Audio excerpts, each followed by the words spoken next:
Buenas noches y bienvenidos a este segmento de entrevistas de jueves a las 8:45. Soy Quique Godoy y como todos los jueves, o casi todos los jueves, con Claudia Méndez Arriaza. ¿Cómo está, Claudia? Qué alegre. ¿Preparado para el viernes?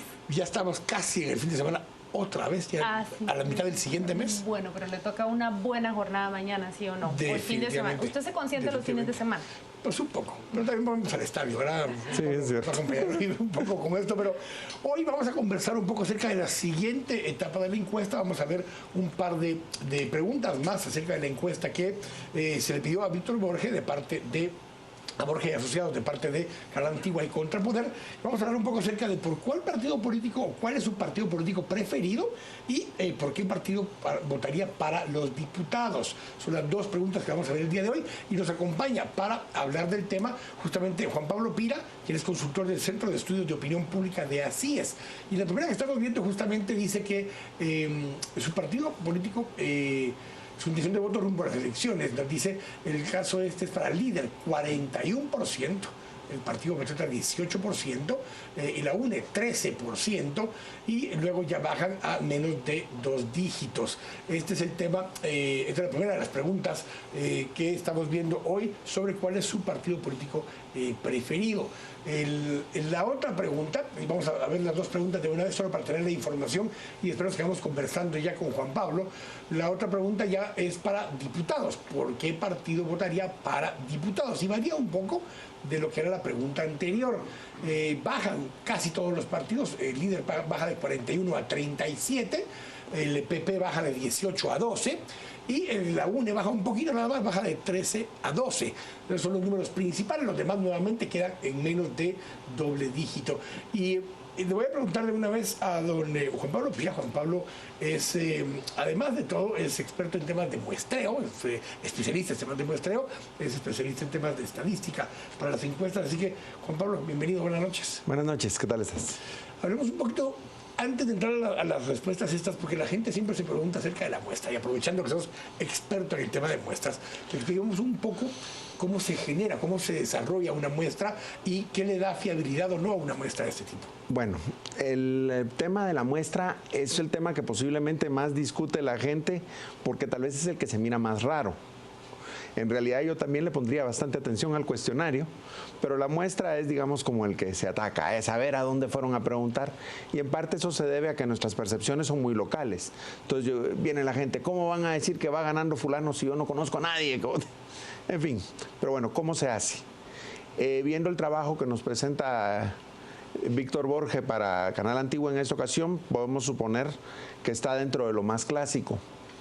Tiene 1.190 casos, básicamente es lo mismo de siempre, y por ser un múltiplo de 10, lo que uno supondría es que tuvo 119 lugares a los que llegó. ¿Cómo se determinan estos? Pues normalmente lo que se hace son, dependiendo del estilo del muestrista, 1 o 2 etapas. En la primera se escogería el municipio y en la siguiente la población dentro del municipio. Y la siguiente etapa, que sería ya llegar a la casa, se hace o con la ayuda de cartografía o por medio de una caminata sistemática. Y en ese lugar, por medio de algún procedimiento ya dicho, se recolectan 10 boletas, digamos. Y en ese lugar y por medio del procedimiento establecido, vemos los resultados. Hablemos de la primera lámina que nos han mostrado desde producción. 41% de personas votarían por líder como partido. Vamos a ver si podemos pedirla nuevamente para que el público la vea y Juan Pablo también pueda releerla. ¿Cuál es la agrupación favorita? ¿Por cuál partido votaría? Líder encabeza esa respuesta con 41%. Y luego tenemos en segundo lugar al Partido Patriota, 18%. No sabe, no responde, un 14%, y la UNE con 13%. ¿Qué significa el gusto por un partido? ¿Qué significa esa respuesta que le plantean en esas 10 casas a esas personas que localizan en municipios específicos que se pronuncien por un partido a la hora de votar? Bueno, aquí en Guatemala resulta un poco distinto, digamos, de lo que ocurriría si fuera, digamos, en El Salvador. En El Salvador la mayoría de la gente tiene su partido y es algo así como tener el equipo de fútbol. Siempre votan por los mismos y son muy leales. Aquí no, porque los partidos no han tenido esa durabilidad. Los partidos en realidad ninguno ha durado mucho. No es el caso de Honduras, que los partidos son centenarios. No, aquí los partidos, hay que pensar, son de 20 años más o menos. 4 años, uno con nombre distinto encabeza esta respuesta. Es posible. Pues bueno, ¿qué es lo que quiere decir en este caso? Si comparamos con la otra pregunta que creo que la discutieron ayer y que ha estado saliendo en las redes, van a ver que la diferencia con lo que se miraba para intención de voto para presidente es casi nada.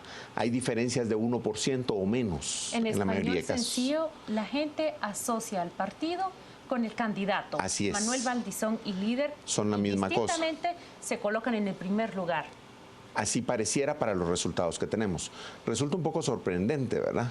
¿Por qué le sorprende? Bueno, para partidos que ya han estado, por ejemplo, eso quiere decir que en el PP no aporta o no quita o no da a ninguna de las otras personas. Otto Pérez no está ahí, o Roxana Valdetti, o que dijera yo, los personajes locales como Tono Coro, o la diputada Mirma de Coro. Bueno, todos ellos aparentemente no hacen diferencia para la gente porque están votando exactamente igual que por el candidato. Cuando vemos esa dinámica, Juan Pablo, parte de lo que se ve también es que en todos los 3, 4 elecciones anteriores, si uno revisa estadísticas a estas fechas más o menos, el candidato que va de primer lugar está normalmente entre 35 a 40% de intención de voto. Eso ha sido el rango más o menos en las últimas 3, 4 elecciones del que está en primer lugar a 6 meses de las elecciones. Esa tendencia la han mantenido los últimos 3 candidatos presidenciales que han terminado ganando. Sin embargo, en este caso tenemos una cosa extraña, que fue la situación de la UNE, de la elección pasada, donde para diputado les fue muy bien, pero para presidencial pues no tenían candidato. ¿Podrá incidir eso de alguna forma en una decisión final que no se está mostrando en las encuestas aún? Bueno, es una fecha todavía bastante temprana. Estamos justo a 6 meses. Mañana estaremos a 6 meses de la declaratoria, de la elección. De la elección. Suponiendo que se haga en el primer... 13 de septiembre. Bueno, hay posibilidades que lo hagan antes, por una razón, y es que se juntaría el feriado largo con el día de votaciones. Con el día de votaciones, y entonces desventaja. podríamos tener una segunda Semana Santa en el año. No sé si el Tribunal Supremo Electoral nos quiera dar una segunda Semana Santa, pero suponiendo que nos la diera y que fuera el 13. Entonces, todavía estamos muy lejos. Nadie ha podido todavía, porque no es posible inscribir un candidato. Entonces, los que están presentes son los que ya manifestaron de alguna forma que quieren serlo. ¿Y cómo le responde Juan Pablo a las personas que creen que esta es una carrera ya dicha? Los 3 competidores que han estado indistintamente en el frente en el último año permanecen allí. Empiezan al frente, es cierto, pero en cuanto se van declarando nuevos candidatos, todos atacan al que esté en el primer lugar. Entonces, para el primer lugar lo que le toca es una temporada de desgaste y los otros van para arriba. Entonces, no es que necesariamente el que ya está en el primer lugar va a llegar en el primer lugar. Puede que sí, como ha ocurrido, como mencionó usted, en las últimas 3 veces, pero si pensamos en el caso de Portillo y Berché, la tendencia se invirtió. Entonces... O sea, esto es todavía una fecha bastante distante. En el proceso para el tema de diputados, decías, el de presidente para partido, están muy similares las cifras entre los dos. Sin embargo, en el de para diputados se despegan un poco 2 partidos en particular. El partido líder se despega 4 puntos más del candidato presidencial y el partido versus por qué partido votarían para el Congreso. Y en el caso del Patriota, especialmente, baja desde 18 hasta 13. Sin embargo, en el caso de la UNE se mantiene casi estable en las 3 papeletas. ¿Qué nos dice una cosa de esas? Bueno, ahí lo que ocurre es que la pregunta está, ¿por quién votaría usted para candidato a diputado? Le quedó a la decisión del entrevistado si era nacional o era distrital.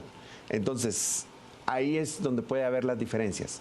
Hay diputados distritales que ya se sabe por qué partido van a ir y que no importaba por qué el partido fueran, por ellos iban a votar. Entonces yo creo que eso es lo que nos hace las ligeras diferencias en este caso. Entonces, digamos, ahí posiblemente el cóctel de diputados que pueda presentar alguien puede favorecer más en esta pregunta o desfavorecer.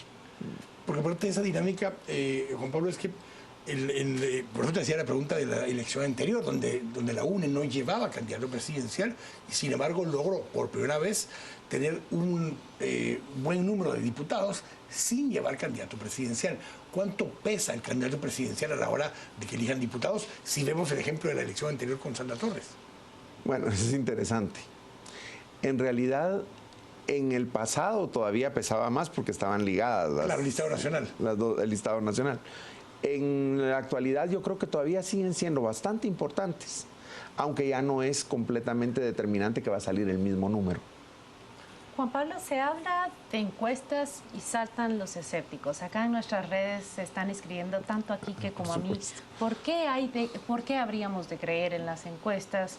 Son mediciones que no gozan de credibilidad, etcétera, etcétera. ¿Cómo responde usted a los incrédulos, a los que se alejan de esas encuestas y dicen, no es para tanto?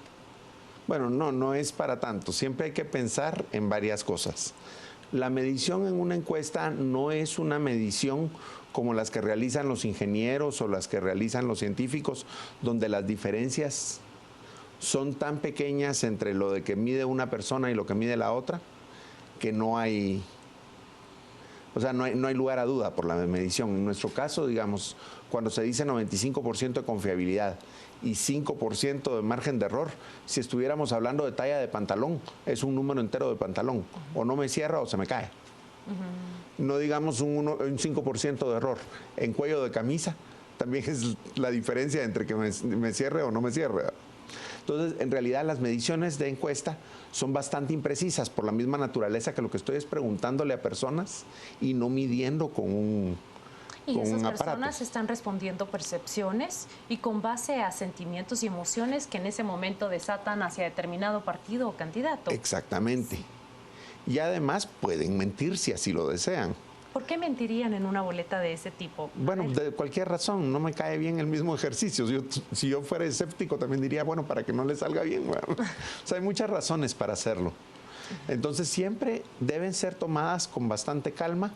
Es una buena aproximación, pero no es una profecía. De un determinado momento. ¿Cuánta diferencia te da en casos de estos donde se hace ya con una boleta simulada y simplemente con una pregunta que sea abierta o que te listan una serie de nombres? Bueno, en este caso tengo la impresión de que se hizo de las dos formas. Y si uno revisa las dos, las diferencias también están abajo del 1%. Entonces, en realidad, esta técnica de preguntar de viva voz y después ver con la papeleta simulada hace verdadera diferencia cuando hay algún candidato que de alguna forma puede ser avergonzante admitir en público que voy por él. Y aparentemente en esta situación no es el caso. Sí. Yo quisiera preguntar en relación a una respuesta anterior que nos has compartido y has dicho, es este momento, hace falta que se dé el banderazo de salida. ¿Qué efecto puede cambiar una competencia que tiene prácticamente 2 años de mantenerse como está hasta hoy? Bueno, la primera que va a tener es que la papeleta simulada ya va a ser la papeleta real. Al momento, si tenemos, qué sé yo, casi 20 partidos políticos, estoy casi seguro que en la papeleta hay varios nombres que todavía no podían aparecer, ni siquiera lo sabemos ahorita. Entonces, ya, aunque alguien vaya a votar por ellos, si sea un 0.1%, un 0.7% o algo así, ya van a ir cambiando un poco. Entonces, solo la dada del banderazo cambia las condiciones. Y bueno, y sí, en ese momento ya empieza el discurso más fuerte y a pedir el voto directamente. La otra pregunta que nos hacen es que aparentemente, estando a 6 meses de la elección, es demasiado bajo el número de aparentes indecisos. 14%. Que algunos argumentan que debiera estar por lo menos arriba del 30-35% de indecisos, pero que ya marca una tendencia el que ya estén en 14% los indecisos, que no parece ser razonable que haya ese nivel de indecisos. Bueno, siempre la abstención y la indecisión en las encuestas sale un poco más baja de la que termina, vota más gente que la que termina votando en la verdadera elección. Y la diferencia es que en el caso de la encuesta la urna está llegando a mi casa. y en el otro yo tengo que ir a la urna, y eso ya me pone una dificultad adicional. Entonces sí es posible que la indecisión se mire baja y el número de personas que dicen que no van a ir a votar se miren bajos, pero también hay que pensar que es un efecto de la técnica. Juan Pablo, tú eres un analista con experiencia en el tema político. Si te preguntara cuáles son las claves para entender el presente proceso electoral, ¿qué responderías? Bueno, más que analista en cuestiones de política, yo prefiero pensar de que estoy en lo de las encuestas, pero creo que lo que debiéramos de ver en todos los casos siempre es un poco como quiénes son los personajes que han estado presentes. Como dijiste, llevamos casi 2 años de campaña, aunque no haya empezado. Pues bueno, pues entre estas personas, como nos lo muestra la encuesta, es donde ya está el juego. Esa es una clave. ¿Qué otra clave hay? Bueno, es difícil de pensar, pero digamos en los Estados Unidos le dan mucha importancia a las cuestiones económicas. Ahorita tenemos cambios muy serios en cuestiones económicas. No sabemos si estas pueden ser usadas posteriormente como armas o como herramientas de campaña, según qué lado lo tomen. O sea, tenemos la inflación más baja de los últimos 10 años, tenemos cambios en precios, primero una bajada tremenda en la gasolina y ahora una subida en un mes. En fin, hay muchas de estas cosas que posiblemente van a salir a la hora de los votantes. Lo último, tal vez, Juan Pablo, solo para cerrar con el tema, tú decías de esos tres candidatos que están saliendo de las encuestas más arriba, son los que tienen mayor reconocimiento de nombres, o sea, son marcas reconocidas. Correcto. ¿Cuál es el número mínimo o un porcentaje mínimo de reconocimiento de marca para que potencialmente pueda ser contendiente? Porque cualquiera te puede aparecer el día de mañana nuevo en la campaña, pero ¿cuál nivel debería ser el mínimo de reconocimiento de nombre o de reconocimiento de marca para que pudiéramos potencialmente tomar en cuenta como un contendiente?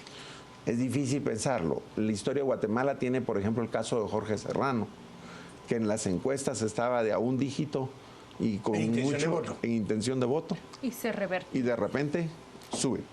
O sea, sí no está... No hay un mínimo que pudiéramos decir, abajo de esto ya olvídense. No hay lotería cantada.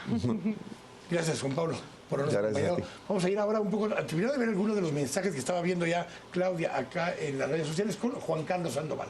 Gracias, Quique. Buenas noches. Hablamos acerca de lo que se presenta en las redes sociales. Javier Montes nos dice, aquí no votamos por partidos, solo se vota por personas. Fernando González nos dice, ¿qué partidos? Aquí solo hay pandillas de políticos sin identidad. Son leales a ellos mismos. Su lema, lo que pasa es que los guatemaltecos no tenemos educación política y la mayoría se deja llevar. Y no hay ningún partido político honesto, nos dice la misma Zulema. Es parte de los mensajes que se vienen manejando esta noche. En las redes sociales estaremos tratando también el caso, por supuesto, a las 10 p.m. Antes hablamos acerca del traslado de reos a los hospitales públicos. Ese será el siguiente tema de entrevista a las 8:45. Quédese con nosotros.